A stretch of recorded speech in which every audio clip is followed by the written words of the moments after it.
আসসালামু আলাইকুম। আশা করি আপনারা সবাই ভালো আছেন। চলে এলাম নতুন একটি রেসিপি নিয়ে। আজকের রেসিপি হচ্ছে গরুর ভুঁড়ি রান্না। অনেকে এটাকে গরুর বট বলে। বর্তমানে এই রান্নাটা খুবই সহজ। যাদের ঘরে প্রেসার কুকার আছে আপনারা অতি সহজে একদিনে ভুঁড়ি রান্না করে খেতে পারবেন। অনেকে আবার 4-5 দিন যাবত রান্না করে খান। অনেকে ভুঁড়ি খাওয়া পছন্দ করে না, আবার অনেকে পছন্দ করে। ভুঁড়িগুলো আমি পরিষ্কার করে নিয়েছি। প্রেসার কুকার বসিয়েছি। প্রেসার কুকারে আমি সবগুলো একসাথে নিয়ে নেব। আজকাল প্রেসার কুকার আমাদের অনেক কঠিন রান্নাকে সহজ করে দিয়েছে। অনেক সময় ধরে আগে আমরা যে রান্নাগুলো করতাম সেগুলো আমরা এখন প্রেসার কুকারে রান্না করে ফেলি। এক এক করে আমি মাংসের সব মশলা দিয়ে দিচ্ছি।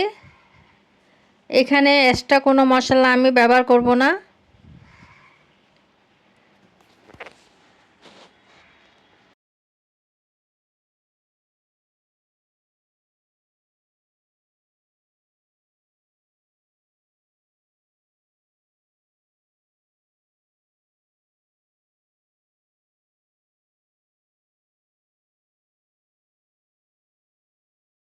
এখন পরিমাণ মতো তেল দিয়ে কাঠি দিয়ে ভালোভাবে নাড়াচাড়া করে নিব।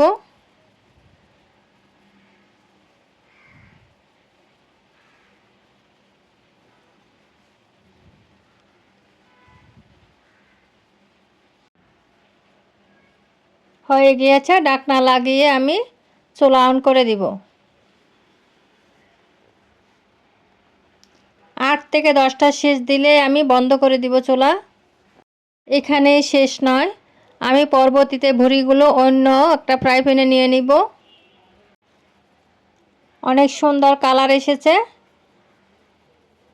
আমি অন্য একটা ফ্রাই প্যানে নিয়ে আরও ভালোভাবে জাল করে নেব, কারণ ভুঁড়ি থেকে যে পানি বের হয়েছে সেটা আমি শুকিয়ে ফেলব। আজকে আমরা ভুঁড়ি দিয়ে ভাত খাবো।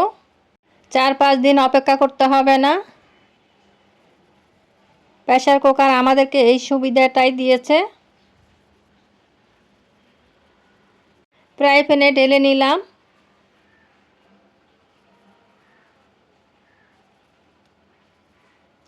এখন অনবরত নেড়ে ছেড়ে ভুঁড়িটার পানি শুকিয়ে ফেলতে হবে।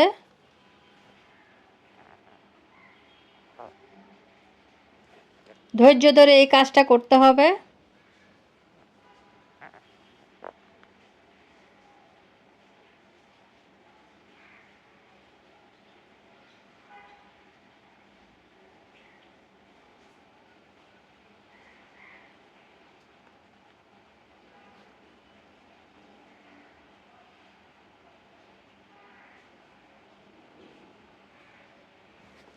আমি কয়েকটা কাঁচামরিচ দিয়ে দিচ্ছি।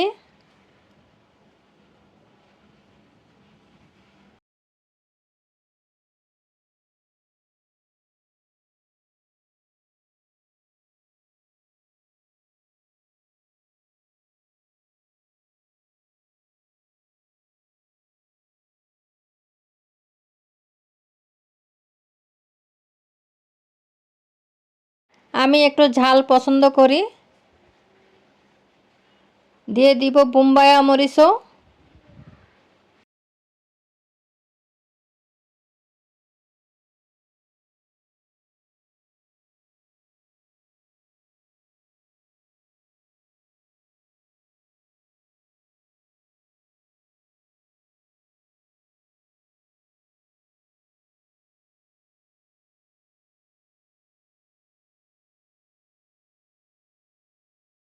আমি একটু মাখা মাখা রাখবো, আপনারা চাইলে একদম শুকিয়ে ফেলতে পারেন। গরুর ভুঁড়ির রান্নাটা কেমন হয়েছে অবশ্যই জানাবেন। আমার চ্যানেলটি সাবস্ক্রাইব করবেন এবং পাশে থাকা বেল আইকনটি অন করতে ভুলবেন না। এতে করে আমি যখন নতুন নতুন ভিডিও আপলোড দিব আপনাদের কাছে নোটিফিকেশন চলে যাবে। এই ছিল আমার গরুর ভুঁড়ি রান্নার সহজ রেসিপি। আশা করি আপনাদের মাঝে রেসিপিটি সহজভাবে শেয়ার করতে পেরেছি। আমরা অনেকে কঠিন কাজগুলোকে সহজভাবে করার চেষ্টা করি। আজকের ভিডিও তাদের জন্য যারা কঠিন কাজকে সহজ করে নিতে চাও। আপনাদের কাছে ভিডিওটি ভালো লাগলে আমার সার্থকতা।